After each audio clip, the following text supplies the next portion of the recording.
सावधान। नमो अरहन्ताणं नमो सिद्धाणं नमो आयरीयाणं नमो उवज्झायाणं नमो लोये सवसाहुणं मोक्षमार्गस्य नेतारं भेत्तारं कर्मभूभृतां ज्ञातारं विश्वतत्त्वानां वन्दे तद्गुणलब्धये मंगलमय मंगलकरण वीतरागविज्ञान नमो ताहि जाते भय अरहंतादि महान करि मंगल करि हो महा ग्रंथ करन को काज जाते मिले समाज सब आवे निज पद राज।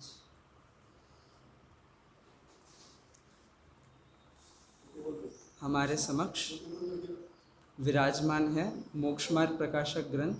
सभी हाँ, मोक्ष मार्ग प्रकाशक ग्रंथ, इसमें 9वें अधिकार के आधार से चर्चा चलेगी। सबसे पहले मोक्ष मार्ग प्रकाशक ग्रंथ यूँ तो सभी का पठन में सामान्य रूप से आया हुआ रहता ही है।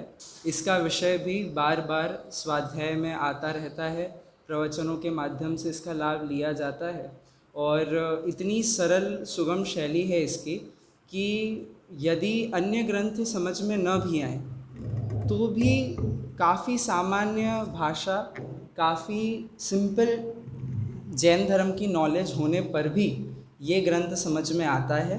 और इस ग्रंथ को समझने के लिए बहुत अधिक बुद्धि की आवश्यकता नहीं है। और यही सोच करके पंडित प्रवर टोडरमल जी ने ये देश भाषा में ग्रंथ की रचना की, क्योंकि पूर्व इनके समय तक जितने भी ग्रंथ प्राप्त थे वो ग्रंथ प्रायः संस्कृत प्राकृत मूल भाषाओं में ही प्राप्त होते थे। तो उसके लिए आपको संस्कृत आना आवश्यक होता था और प्राकृत भी आना आवश्यक होता था।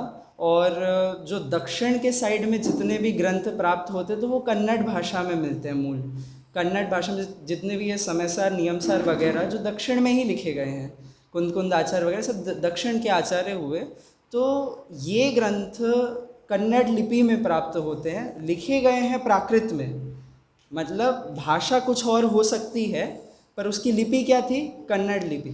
और उसका रीज़न ये था कि यदि वो कन्नड़ लिपि में नहीं लिखते तो वहाँ के लोगों को समझ में नहीं आती। सबसे मेन कोई भी चीज़ को प्रिजर्व करना है तो कैसे करना पड़ेगा कि जो उसके आसपास का इन्वायरमेंट है, जो वहाँ के लोग हैं, बेसिकली उनके समझ में आना चाहिए, कुछ नहीं तो उनके पढ़ने में आना चाहिए। अब जो छोटा बच्चा होता है, जो छोटे बच्चे होते हैं, तो उनको हम सारी चीज़ें रटा देते हैं। णमोकार मंत्र है, सबसे पहले णमोकार मंत्र रटा देंगे, उसका अर्थ भी रटा देंगे, कदाचित उसके समझ में ना आए पर तो भी रटा दिया। भक्तांबर है, भक्तांबर भी रटा दिया, सभी तीर्थंकर के नाम, उनके चिन्ह, देवस्तुति सब रटा दी। इसके पीछे का आशय क्या होता है कि जब समझदार होगा तब अपने आप उसे ये जिज्ञासा होगी कि ये क्या पढ़ रहा हूँ, क्या बोल रहा हूँ, तो अपने आप अर्थ समझने का प्रयास करेगा। यही साइकोलॉजी थी आचार्य की कि जिस जगह पे जहाँ रहें वहाँ की भाषा में ग्रंथों की रचना करें। भाषा कदाचित संस्कृत प्राकृत हो तो भी लिपि वहाँ की रखी। क्यों रखी? कि बोलेगा, बोल करके याद रखेगा, समझ में नहीं आए तो भी क्या प्रयास करेगा, जब समझदार होगा, जब समय मिलेगा तो समय मिलेगा तब अनुसंधान करेगा कि ये क्या लिखा है। ये तो समझ में आता है कि भाई कोई दिव्य वचन है, कोई कल्याण के वचन है, पर इसमें लिखा क्या है, इसके पीछे का अभिप्राय क्या है। तो ऐसे ग्रंथ जब प्राप्त थे, अब सबसे पहले तो पूरी परंपरा देखें तो सबसे प्रारंभ में धरसेन आचार्य से जो पूरी परंपरा प्रारंभ हुई, धवला के भी षटखंडागम की रचना हुई। षटखंडागम के बाद फिर ये द्वितीय श्रुत स्कंद में आचार्य कुंद देव के द्वारा 84 पहाड़ों की रचना हुई। उसके फिर अनंतर आचार्य न्यायाधिक शास्त्रों की रचना इसकी प्रारंभ हुई। सबसे स्टार्टिंग में संबंधभद्र आचार्य हुए 4वीं शताब्दी के आसपास कुंद आचार्य के बाद, तो वहाँ से न्याय का प्रारंभ हो गया। फिर अब 10वीं शताब्दी आप आ जाओ, 11वीं शताब्दी आ जाओ, 12वीं शताब्दी आ जाओ, तो ये अब आचार्य अमृतचंद्र और जयसेन आचार्य का टाइम आ गया, जहाँ पे टीका ग्रंथ अब लिखे जाने लगे। एक टाइम पीरियड है, आप हर एक चीज़ का टाइम पीरियड देखो। मूल सूत्र ग्रंथ, सिद्धांत ग्रंथों का टाइम पीरियड आप देखने जाओगे तो वो 2000 साल पहले आएगा। क्यों? क्योंकि वो महावीर भगवान के समीप है। महावीर भगवान की जो दिव्य ध्वनि की जितने अंश अंश रहते चले गए, तो वो आचार्यों ने सूत्र के रूप में उसको निबद्ध किया। फिर वो सूत्रों को समझना बहुत सुलभ था उस समय। क्यों? क्योंकि अब सभी आचार्य हैं, आचार्यों के जितने भी आचार्य हैं, उनके संग में जितने भी मुनिराज साधुगण हैं, उपाध्याय हैं, तो उनके लिए उनका अर्थ समझना सुलभ था, क्योंकि परंपरा से चला आ रहा था। तो अब आगे आगे के जितने सामान्य श्रावक हैं, उनके लिए इसका अर्थ समझना दुर्लभ होता चला जा रहा था। इसलिए फिर अब उसकी टीका में है, सूत्र ग्रंथ हुआ, सिद्धांत हुए, सिद्धांत सारे लिख लिए। सिद्धांत लिखने के बाद अब उसमें से भी विशेष, उसका जो विशेष है कि अब ये बताइए कि ये जो आपने जो सूत्र लिखा, इस सूत्र के आगे पीछे की क्या व्याख्या समझी जाए। तो वो व्याख्या करने वाले फिर वो टीका ग्रंथ प्रारंभ हुए। उसको सिद्ध करने के लिए न्याय ग्रंथ, और न्याय ग्रंथ के बाद टीका ग्रंथ जो उसका विस्तार करे। इसलिए 11वीं-12वीं शताब्दी तक टीका ग्रंथ का लिखना बहुत नॉर्मल हो गया था। उसके बाद अब 15वीं शताब्दी तक आ जाइए, तो अब ये जो 15वीं शताब्दी तक है, लास्ट आचार्य बहुत अब रेयर हो चुके हैं। रेयर अब काफ़ी कारण उसके हैं, तो वो जब आप परंपरा वगैरह के लिए आप उसको देखने जाएंगे तो बहुत कारण मिलेंगे, पर वो उसकी चर्चा यहाँ पर नहीं करेंगे। यहाँ पर तो ये चर्चा करेंगे कि अब किनका टाइम पीरियड आया कि जब आचार्य नहीं हैं, जब मुनिराज नहीं हैं, दक्षिण भारत में से जैन धर्म का बहुत अधिक लोप हो चुका है। इतना लोप कि जहाँ पर आचार्य स्वयं विचरण करते थे, समयसार आदि शास्त्र जहाँ पर लिख कर गए, सब उसका व्याख्यान विधान सब हुआ, अब वहाँ पर आचार्यों के वचन समझने वाला कोई नहीं बचा, जैन धर्म को फॉलो करने वाला कोई नहीं बचा। और ये जो अब धर्म है वो शिफ्ट हो गया नॉर्थ में। नॉर्थ में कहाँ पे? जयपुर। जयपुर एक बहुत मेन सिटी कही जाती है जैन धर्म के लिए भी, विद्वानों के लिए भी, संस्कृत के लिए भी। और वो एक कंटिन्यूटी सीरीज़ रही उसके बाद कि वहाँ से लेकर तब से लेकर अब तक कि विद्वान जो हुए, तो जयपुर में बहुत अच्छे अच्छे विद्वानों का होना माना जाता है। टोडरमल जी कह लीजिए आप, चाहे जयचंद जी छावड़ा जो उन्हीं के शिष्य रहे वहाँ पे, क्योंकि शैली जो आई थी कुछ दिन पहले उसकी चर्चा, कि शैलियों के माध्यम से चीज़ें आगे बढ़ाई जाती थी। जैसे अभी वर्तमान में गोष्ठियाँ चलती हैं, तो गोष्ठियों में क्या होता है कि सभी को एक विषय दिया जाता है, पूरा एक ग्रंथ जैसे मोक्षमार्ग प्रकाशक रखा गया, उसमें एक एक टॉपिक उठाया कि पहला अधिकार, पहले अधिकार का भी फर्स्ट टॉपिक है वो आपको दिया, सेकंड टॉपिक आपको। तो अब इसके माध्यम से क्या होता है कि पूरे ग्रंथ की विषय वस्तु अल्प समय में पूरी आपके डिस्कस हो गई, उसके रिलेटेड अब जो प्रश्न उत्तर हो उसकी भी चर्चा हो गई। तो इससे क्या होता है, एक माइंड एक्टिव होता है और पूरे विषय वस्तु को समझा जा सकता है। ये जो थी इसे कहते हैं शैली। ये शैली के माध्यम से ये जितने भी अब पंडित आदि, जितने भी आगे टोडरमल जी के बाद जितने भी पंडित हुए, पूर्व में जितने भी पंडित हुए, तो वो सभी पंडित इसी शैली के माध्यम से वो शिक्षित हुए, जैन धर्म का उन्हें ज्ञान प्राप्त हुआ। उस समय में ऐसा नहीं था कि सभी शास्त्र हमें प्राप्त हों, ऐसी बात नहीं थी। जितने महान महान ग्रंथ है, सिद्धांत ग्रंथ है, सिद्धांत ग्रंथ अप्राप्त थे। गोमठ सार तक तो प्राप्त था। गोमठ सार, जीवकांड, कर्मकांड, लब्धि सार का ये एंड पार्ट जो क्षपणा सार, ये सारी चीज़ें प्राप्त थी। पर क्या प्राप्त नहीं था? धवला, षटखंडागम, ऑफकोर्स षटखंडागम, धवला, जय धवला, महाधवला, ये सारी चीज़ें प्राप्त नहीं थी। ये अभी भी साउथ में थी और उसका ट्रांसलेशन नहीं हुआ था। ये पूरी इतनी सारी चीज़ बताने का अर्थ है कि थोड़ा एक प्रीटेक्स्ट पता चले कि किस समय में टोडरमल जी ये चीज़ लिख रहे हैं। और इन्होंने पढ़ा नहीं था, इन्होंने बहुत ट्राई करी। वो उनके जीवन के विषय में पढ़ेंगे, अब थोड़ा टोडरमल जी के विषय में जब चर्चा करते हैं तब उनके बारे में बात करेंगे। तो बहुत प्रयास किया उन्होंने, बहुत प्रयास किया कि उनको धवला मिल जाए, जय धवला मिल जाए, महाधवला मिल जाए, इनका अध्ययन करें। उनको स्वयं को कन्नड़ आती थी। क्यों आती थी? क्योंकि कन्नड़ लिपि में कितने सारे शास्त्र हैं। संस्कृत आती थी, प्राकृत आती थी, कन्नड़ आती थी, देश भाषा तो आती ही थी क्योंकि सामान्य बोलचाल की भाषा थी। इतनी भाषा जान करके जीवन पर्यंत उन्होंने क्या किया कि ये जितने भी ग्रंथ हैं उसको स्वयं समझ करके ये जो जितनी भी शैली चलती थी वो शैली का वो संचालन करते थे उस समय।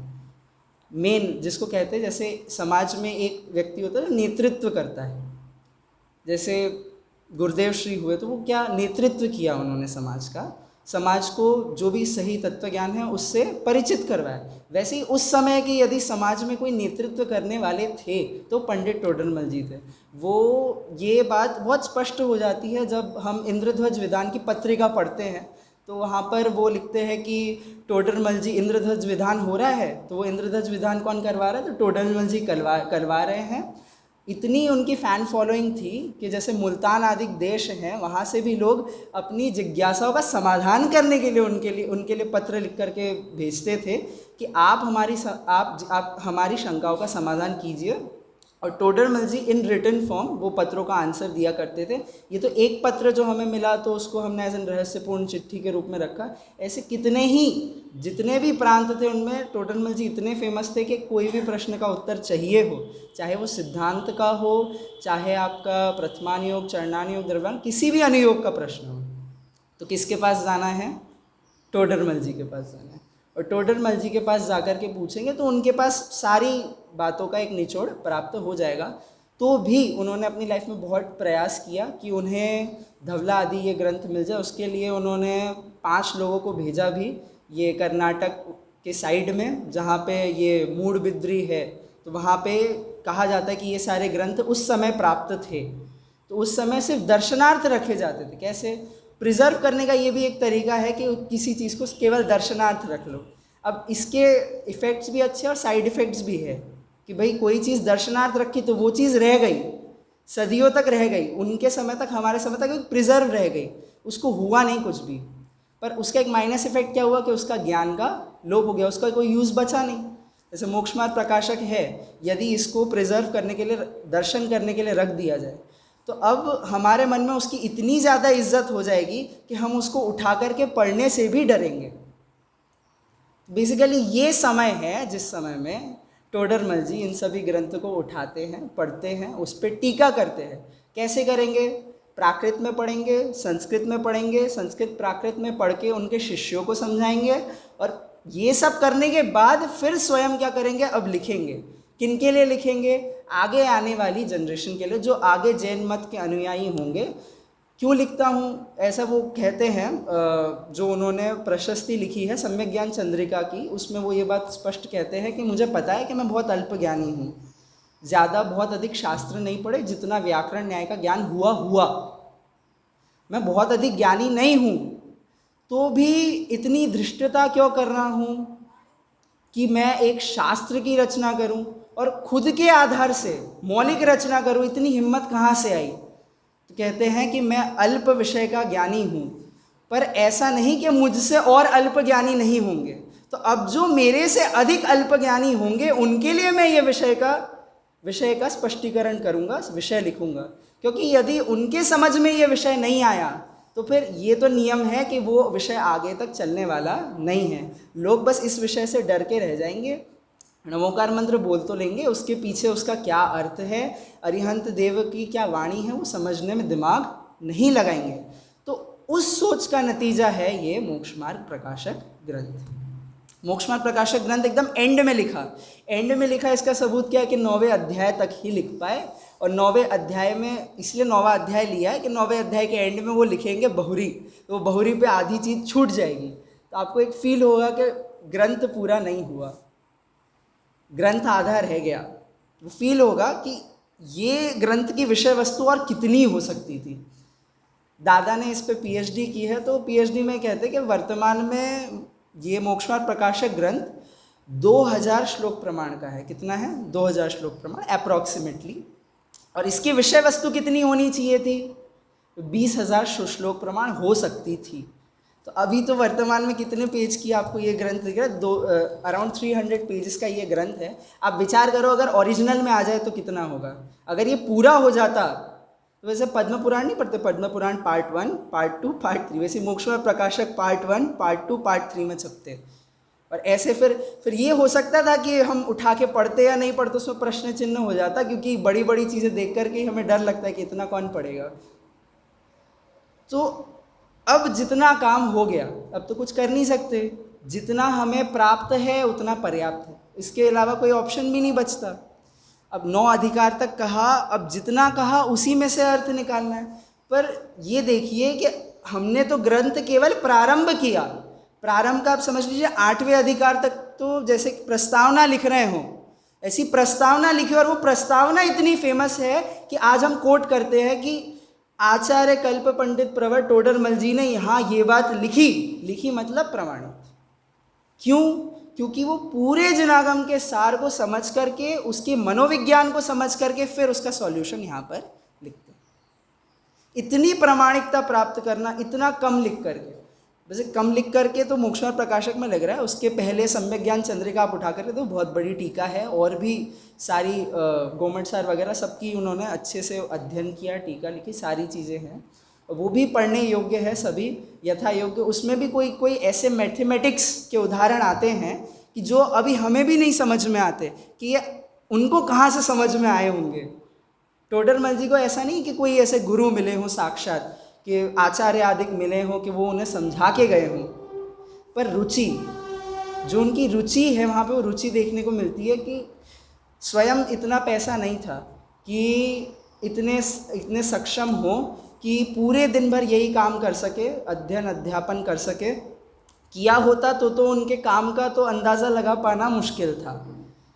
दिन भर में जितना भी ये अकाउंट्स का काम करते थे, लेखन का काम करते थे, अकाउंट्स का काम करके अंत में अब जितना 7-8 घंटे काम किया अकाउंट्स का, उसके बाद जितना समय बच गया उतने समय में इन शास्त्रों का अध्ययन हुआ।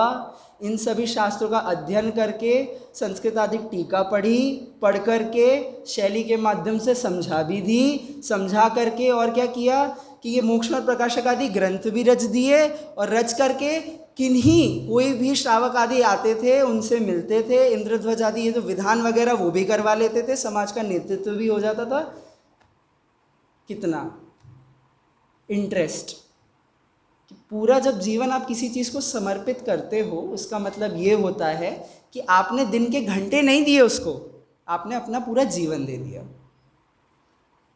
तो फिर ये नहीं होता कि 3 घंटे स्वाध्याय किया, 4 घंटे स्वाध्याय किया, क्या फ़र्क पड़ता है कितने घंटे स्वाध्याय किया, मैंने तो पूरा जीवन ही जैन दर्शन को दे दिया। तो उसका रिजल्ट होता है ये मोक्षमार्ग प्रकाशक जैसा ग्रंथ। कुछ स्पेशल नहीं था, ज़्यादा एज भी नहीं थी, 44 वर्ष की उम्र में ऐसा माना जाता है कि उनकी मृत्यु हो गई। उस विषय में भी अभी इतना क्लियरेंस नहीं है कि 22 वर्ष की थी कि 44 वर्ष की थी। उसमें भी जब 44 वर्ष, वो भी दादा ने सिद्ध किया कि इतना काम किया, इतना पढ़ा लिखा, वो सब 22 वर्ष की छोटी सी उम्र में पॉसिबल ही नहीं है। तो 44 वर्ष की उम्र में जाकर के उनकी मृत्यु हुई और सारी घटनाक्रम हुई, और सारी स्टोरी बहुत प्रसिद्ध है, और उनके लिए भी अहोभाव कहा जाता है कि मरते मरते भी मरने की कीमत पर मोक्षमार्ग प्रकाशक कंप्लीट करके गए, और मोक्षमार्ग प्रकाशक was last thing which he wrote life में, उसके अलावा उसके बाद अब और कुछ नहीं लिखा। तो ये जैसे एक जीवन का सार है, जो सार व्यक्ति लिख रहा हो वो सार की वैल्यू है, क्योंकि जिनागम का सार पढ़ करके वो सार लिखा, और इतनी वैल्यू कि जितने अपने मूल सिद्धांत ग्रंथ हैं उसी के लेवल पे हम मोक्षमार्ग प्रकाशक को रख करके उसकी वाचना, उसको सुनना, उसके प्रवचन करना इतना कॉमन है। तो क्या है, एक एक पंक्ति में जैन दर्शन का पूरा सिद्धांत का सार है, इसीलिए और कोई रीज़न नहीं है। अब थोड़ा थोड़ा इसके विषय को भी रिवाइज कर ले, क्योंकि सीधा 9वां अधिकार प्रारंभ करना है तो एकदम से जंप तो नहीं कर सकते। तो अब विषय तो मोक्ष मार्ग का था, उसकी पूरी प्रस्तावित रूपरेखा शायद इस ग्रंथ में हो नहीं हो। आपके यहाँ पे मेरे वाले में पेज नंबर इसका रूपरेखा का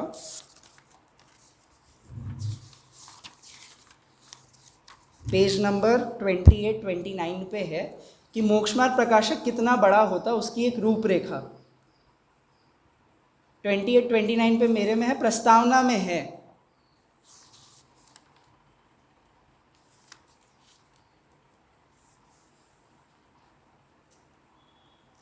तो अब ये जो 28-29 पे आप देखेंगे तो पूरा मोक्ष मार्ग समझाना था।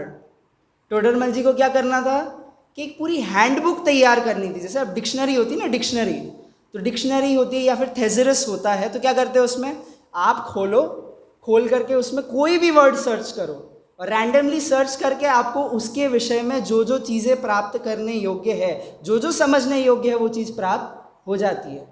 तो अब मोक्ष मार्ग प्रकाशक जैसे डेवलप हो रहा था और जितने उन्होंने बीच बीच में हिंट छोड़े कि जैसे अब ये कर्म का जो अधिकार होगा उसमें कहेंगे, या फिर आगे जो उसमें गुण व्रत आदि का जहाँ पर वर्णन करेंगे वहाँ कहेंगे, तो सभी व्रत के भी बारे में उन्होंने यही बात कही कि जहाँ आगे इसका अधिकार होगा वहाँ इसकी बात करेंगे।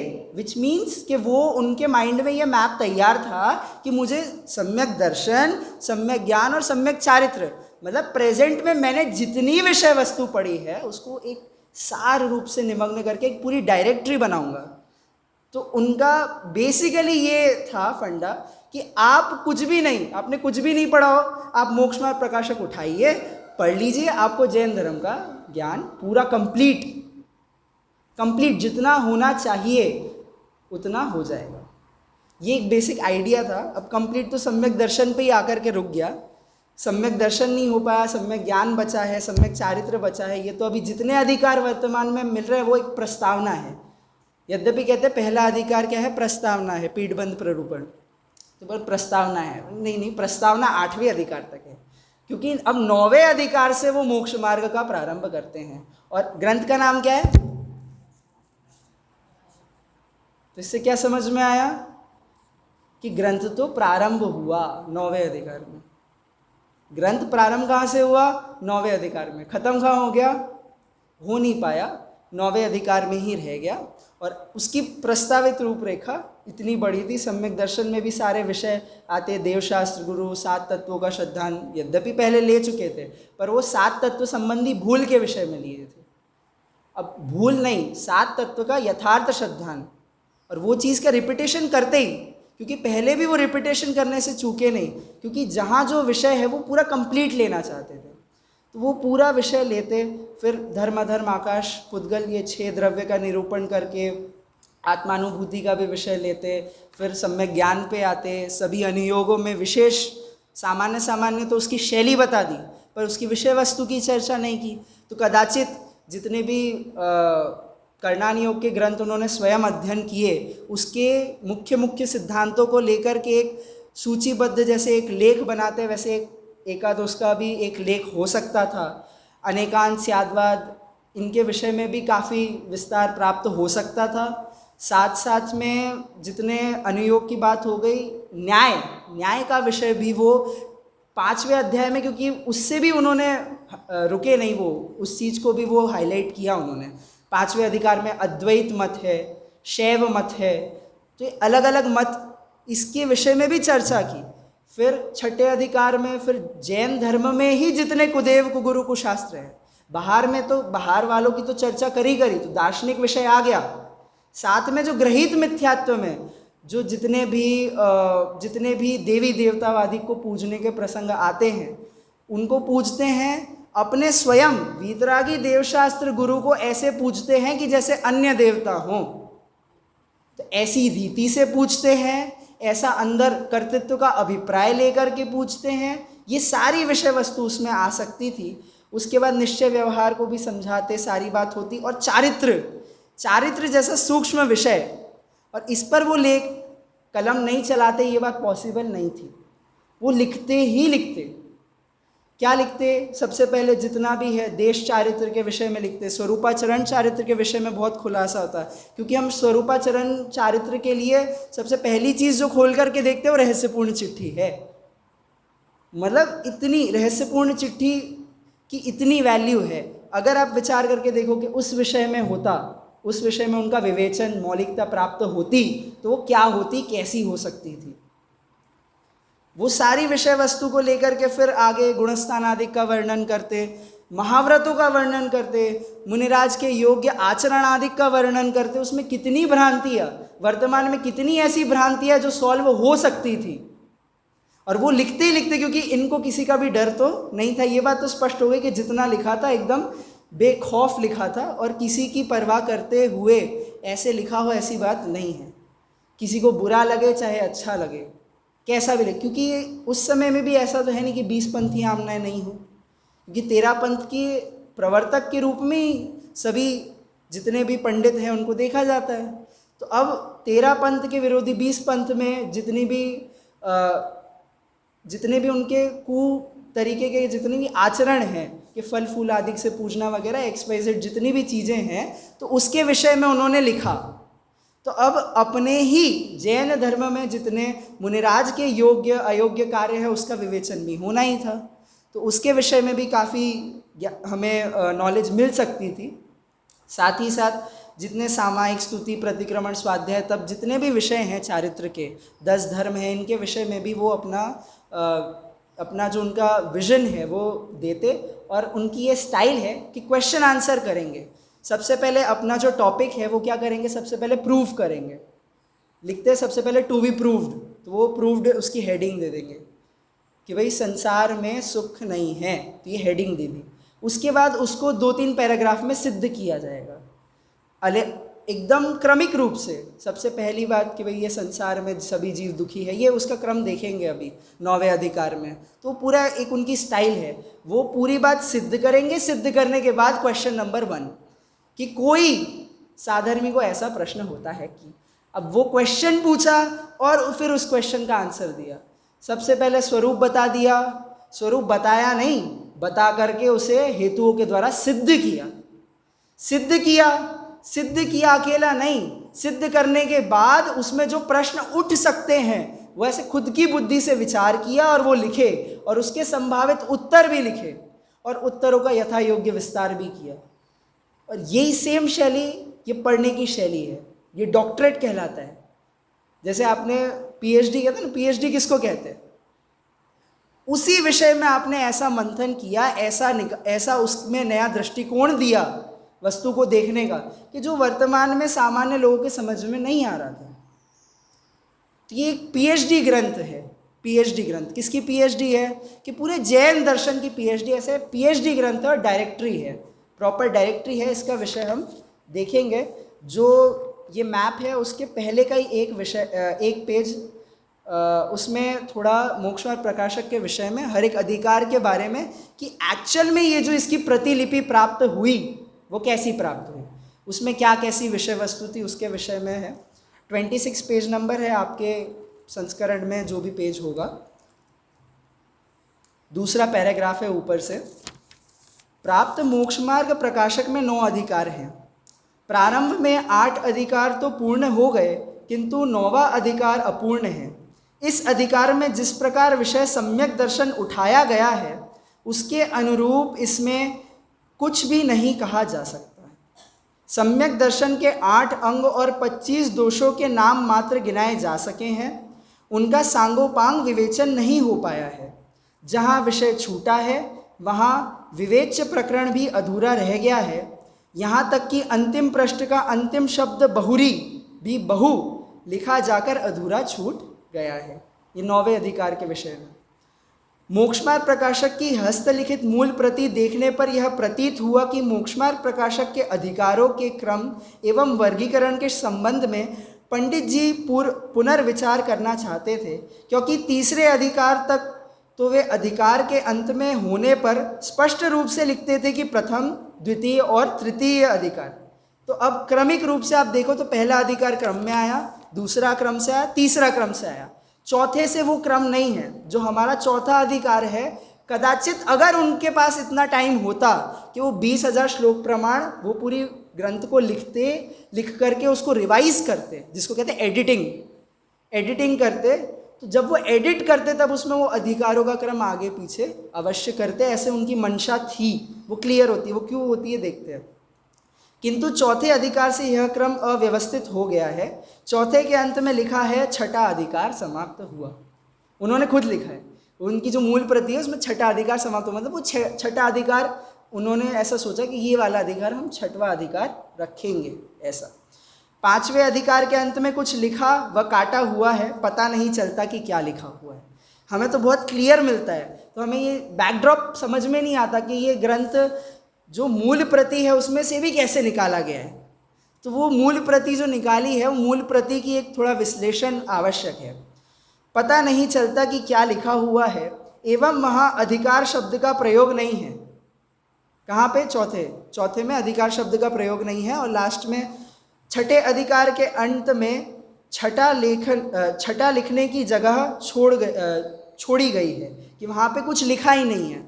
वो सोच रहे थे कि भाई आगे कोई नंबर इस अधिकार को दिया जाएगा, उसकी जगह 6 का अंक लिखा हुआ है।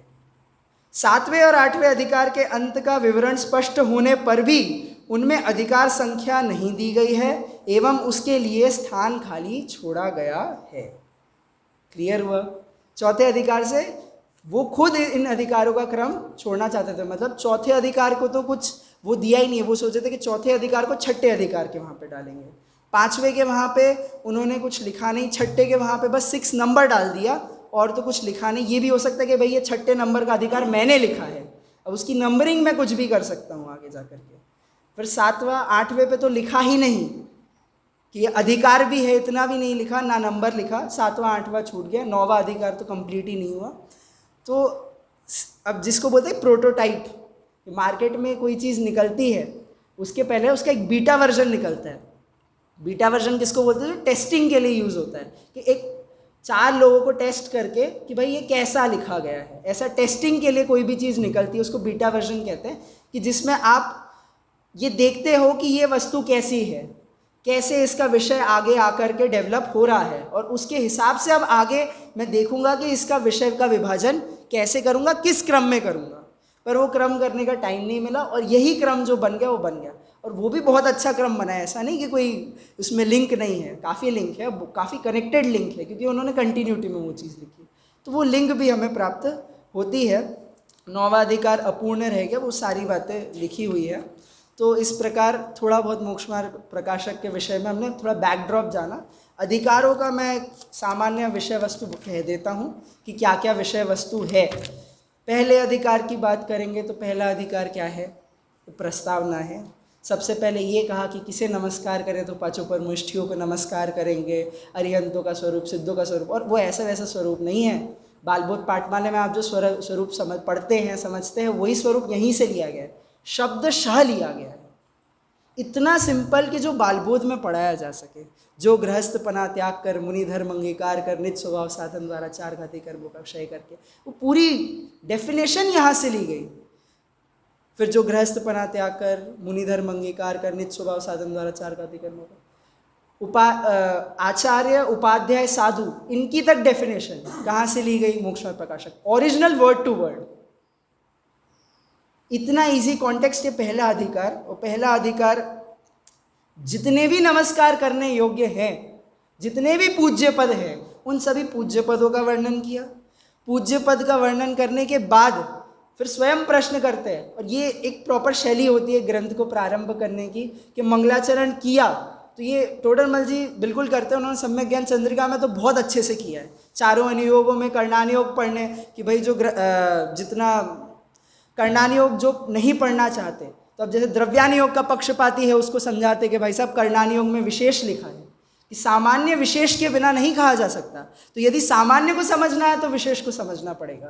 तो ऐसे करके वो द्रव्यानुयोग के पक्षपाती को समझाते कि नहीं भाई साहब, कर्णानुयोग कहीं आउटर प्लैनेट की रचना नहीं है, आपके ही कल्याण की बात है, आपके समझने योग्य बात है, आपके स्वाध्याय के योग्य बात है, इसलिए इसको नकारिए नहीं। प्रथमानुयोग की जब जो प्रथमानुयोग का पक्षपाती है तो उसको कहते हैं कि ये जो कर्णानुयोग है, कर्णानुयोग में विषय अति सूक्ष्म है, पर सूक्ष्म होने पर भी जितना समझ में है उतना पढ़े, नहीं समझ में आते कर कर यदि पढ़ेंगे ही नहीं तो वस्तु का स्वरूप ही ख्याल में नहीं आएगा। तो प्रथमानुयोग वाले को समझाया, फिर चरणानुयोग वाले को समझाया कि जितना भी आचरण आदि करते हैं तो उसके पीछे का सिद्धांत तो जानने का प्रयास करो कि ये जो कर्म का परिणमन हुआ, ये कर्म का परिणमन और चारित्र, तुम्हारे परिणाम, इनकी क्या लिंक बैठती है, ये कर्म ने ऐसा क्या किया कि ये जीव संसार में है, संसार से मुक्त हुआ, तुम्हारे परिणाम क्यों इतने विचलित होते रहते हैं प्रति समय, तो उसका रीज़न तो जानो। तो सारी चीज़ें उन्होंने वो सारी उसमें टॉपिक कवर किए, बहुत टॉपिक उसमें उन्होंने कवर किया। सम्यक ज्ञान चंद्रिका की प्रस्तावना, वो प्रस्तावना अपने आप में एक पढ़ने योग्य अलग विषय है, पढ़ सकते हैं। और ये सारी बात मंगलाचरण क्यों कर रहे हैं, मंगलाचरण, अब वो मंगलाचरण किया, देखिए मंगलाचरण का मेन प्रयोजन क्या होता है, नास्तिकता का परिहार, शिष्टाचार का पालन, पुण्य की प्राप्ति, निर्विघ्न कार्य की समाप्ति। ये सब होने के बाद भी बोले मेन काम क्या है, कि मेन काम है मोक्ष मार्ग का निरूपण, मोक्ष मार्ग का निरूपण इसमें मेन है, इसीलिए हमने मंगलाचरण किया है। और जब तक ये निरूपण कंप्लीट नहीं होता, ये उसमें मेन प्रयोजन है, मोक्ष की प्राप्ति, ये मेन प्रयोजन है मंगलाचरण करने का। भले ही कदाचित लिखा नहीं हो मंगलाचरण करने में, सारी बातें कहेंगे एक के बाद एक के बाद एक, कि ये ग्रंथ क्यों लिख रहे हैं, ये ग्रंथ लिखने की क्या उपयोगिता है। यदि कदाचित कहीं मेरे से भूल हो जाए तो आप पढ़ करके, जो समझदार लोग हैं, विद्वान लोग हैं, वो पढ़ करके वो मेरी भूल भी सुधार सकते हैं। ऐसा नहीं है कि मैं विद्वान हूँ, विद्वानों में श्रेष्ठ हूँ, तो मेरी कोई गलती ही नहीं होगी। ये एक क्षयोपशमिक ज्ञान है, वो मान गए ये बात कि मेरा ज्ञान कैसा है, क्षयोपशमिक ज्ञान है, केवल ज्ञान नहीं है। तो भूल चूक की हमेशा, हमें तो क्या लगता है कि भाई जैसे ग्रंथ आदि पढ़ करके हमने समझे तो उसमें तो कोई गलती हो ही नहीं सकती, क्यों, क्योंकि हमने तो सुनी है। बिल्कुल हो सकती है, क्यों हो सकती है, क्योंकि क्षयोपशमिक ज्ञान है। खुद आचार्य ये बात मानते हैं कि कदाचित कहीं भूल हो जाए, कुंद आचार्य तक ये बात मानते हैं छठी गाथा में कि चुपकेज छलम न घेतव्यम, पांचवी गाथा में, चूक जाऊं तो छल ग्रहण नहीं करना। यदि स्खलेयम, यदि मैं स्खलित हूँ तो छल ग्रहण नहीं करना, जो विषय है उसको जानना, उसमें छल ग्रहण नहीं करना। वैसे ही सिमिलरली कि यदि कहीं भूल हो जाए, कि सिद्धांत में तो भूल नहीं होगी, क्यों नहीं होगी, क्योंकि सिद्धांत का तो अध्ययन किया ना, जैन दर्शन का इतना अध्ययन किया, इतनी टीकाएं लिखी, तो मेन सिद्धांत में तो भूल नहीं होगी। पर यदि कहीं किसी सूक्ष्म विवेचन करने में यदि कहीं भूल रह जाए और किसी विद्वान को कदाचित समझ में आए, तो ऐसा नहीं कि भाई टोडरमल जी लिखा है तो इसमें मैं कुछ टीका टिप्पणी नहीं कर सकता हूँ। आप बिल्कुल कीजिए, जो समझ में आता है उस अनुसार उसमें टीका टिप्पणी भी कीजिए। इतना उन्होंने फ्री हैंड छोड़ दिया। रीज़न उसका ये है कि ये मेरी घर की बात नहीं है, ये टोडरमल जी के घर की बात नहीं है, ये कुंद आचार्य के भी घर की बात नहीं थी, किन्हीं के भी पर्सनल ओपिनियन वाली बात नहीं है। ये जैन दर्शन को समझ करके, जैन दर्शन के सिद्धांतों का आधार बना करके लिखी गई है, इसलिए इसमें कहीं भी भूल चूक की गुंजाइश नहीं रहनी चाहिए। ऐसी भावना रहती कि मेरी गलती निकले तो निकले, पर कहीं भूल नहीं रहनी चाहिए। इतनी उत्कृष्ट भावना होनी चाहिए, इतनी उत्कृष्ट भावना से लिखा गया ये ग्रंथ। मंगल किया, ऐसा मंगल किया कि भाई ग्रंथ पूर्ण हो। और उसमें वो रीज़न भी देते कि भाई जो अन्य लोग हैं उनके ग्रंथों का मंगल नहीं भी करते तो भी उनके कार्य पूर्ण हो जाते हैं। तो हमें क्या आवश्यकता है कि हम मंगलाचरण करें और हमारा ग्रंथ पूर्ण हो। तो वो कहते हैं कि उनके ग्रंथ तो बिना मंगल किए ही पूर्ण हो तो बेहतर है। क्यों? क्योंकि जैसा वो काम कर रहे हैं उसमें क्या मंगलाचरण की आवश्यकता है, वो तो वैसे ही निम्न कार्य है, तो उसमें क्या मंगलाचरण करें। और हमारे लिए मंगलाचरण उपयोगी ही हो, क्यों हो, कि हम इतना उत्कृष्ट कार्य कर रहे हैं, वो मंद कषाय के बिना नहीं हो सकता। और मंगलाचरण क्यों कर रहे हैं, कि हमारी कषाय मंद हो, हमारा उपयोग जिनेंद्र भगवान की वाणी में लगे, ऐसा हमारा मंगलाचरण हो। ये मंगलाचरण हमारे लिए ही हो और हमारे लिए उपयोगी हो, हमारा कार्य इससे सिद्ध हो, ऐसी भावना रख करके मंगलाचरण करने पर भी ये देखने में आता है कि कार्य वैसा नहीं होता, जो होना होता है वही होता है। तो एक भावना की बात है। शास्त्र प्रारंभ में ऐसी भावना की, आप कह सकते हो कि भाई मंगलाचरण तो फेल हो गया। जैसे टेस्ट करते ना, तो जैसे रॉकेट का टेस्ट किया, तो लॉन्च किया, तो अब देखते कि भाई कहाँ तक गया, मंगलयान है या फिर चंद्रयान है, तो चंद्रमा तक पहुँचा या नहीं पहुँचा, तो वहाँ पे उसका टेस्ट सफल हुआ या नहीं हुआ। कहते कि मंगलाचरण तो किया पर ग्रंथ तो पूर्ण नहीं हुआ, तो मंगलाचरण कैसा हो गया, असफल। नहीं, कुछ असफल नहीं हुआ, बिल्कुल सफल हुआ, टू द पॉइंट सफल हुआ, कि जितना विवेचन हुआ उतने इतना सटीक हुआ कि अब आगे का विवेचन नहीं भी किया तो चलता है। अंतिम इसमें जैसे दूसरा अधिकार है, दूसरे अधिकार में क्या बात कहेंगे कि आपको बीमारी है। उनको एक तो वैद्य का उदाहरण बहुत पसंद आता है, उनको एकदम सांगोपांग लगता है कि जैसे कोई व्यक्ति बीमार हो, उसको पता ही ना हो कि भाई तुम बीमार हो। अब जैसे किसी को पीलिया हो गया, अब पीला पीला हो गया, सामने वाला आकर के कहता है भाई तेरे को पीलिया हो गया। कहता नहीं, कहता पीली पीली आंखें दिख रही है, सब पीला पीला दिख रहा है, आपको बीमारी हो गई है। तो उसको तो यही नहीं पता था कि बीमारी है ये, कि जीव संसार में है, उसको यही नहीं समझ में आ रहा कि ये बीमारी है। उसको यही नहीं समझ में आ रहा है कि ये अवस्था मेरे रहने योग्य नहीं है, ये अवस्था मेरे योग्य नहीं है, ये अवस्था छोड़ने योग्य है, मोक्ष जाने योग्य है। इतनी बात नहीं समझ में आती तो दूसरे अधिकार में क्या करते हैं कि निदान करते हैं। रोग का क्या करते हैं? निदान करते हैं। रोग क्या है? कर्म बंधन का निदान। निदान मतलब देखना, जांचना, परखना, टेस्ट करना कि ऐसा है या नहीं है। तो उसमें सारी बात एक 2 from point 0 उठाएंगे कि सबसे पहले ये जीव संसार में है, दुखी है, इच्छा के अनुसार कोई भी कार्य नहीं हो रहा है, फिर एक एक करके कर्मों से बंधता है इसलिए दुखी रहता है, कर्मों में भी मोहनीय कर्म है, मोहनीय कर्म के कारण इसके मिथ्या श्रद्धान है, जो चारित्र मोहनीय है उसके कारण विपरीत आचरण है। ये बात आगे ले जा करके फिर ज्ञानावर्णीय, दर्शनावर्णीय, फिर वेदनीय है वो मोहनीय के आधार से काम करेगा, अंतराय है वो मोहनीय के आधार से काम करेगा, सभी कर्म मोहनीय के आधार से काम करेंगे। अब इस संसार में यह जीव इंद्रिय ज्ञान जो है, अब ज्ञानावर्णीय पे आ गए, जो इंद्रिय ज्ञान है, इंद्रिय ज्ञान कितना तुच्छ है, इंद्रिय ज्ञान को ज्ञान मत मानो, इंद्रिय ज्ञान से तुम्हारा कोई स्वरूप सिद्ध नहीं होता, इंद्रिय ज्ञान से आत्मा जानने में नहीं आता। सारी बात कह करके फिर इस संसार का विवेचन करेंगे कि पता है तुम आए कहाँ से हो, कि इतर निगोद और नित्य निगोद, निगोदों का वर्णन कर दिया उन्होंने। वो जो निगोद के विषय में भी बहुत कम ज्ञान है, ज़्यादा मिलता नहीं है, उसके विषय में भी लिखा हुआ कि भाई निगोद की कैसी क्या व्यवस्था है। इतना पता है कि नित्य निगोद में अनंत जीव पड़े हैं और अनंत जीवों में से 6 महीने 8 समय में 608 जीव निकल जाते हैं और सेम उसी अमाउंट के जीव इस संसार में से निकल के मुक्ति को प्राप्त करते हैं 6 महीने 8 समय में। ऐसी एकदम बैलेंस्ड व्यवस्था है। पर वो बैलेंस्ड में भी अनंत जीव ऐसे हैं कि जो निगोद में रहेंगे। कब से रह रहे हैं? अनादिकाल से। अभी है कि नहीं है? कब तक रहेंगे? अनंत काल तक। उनके साथ तो गलत हुआ ना।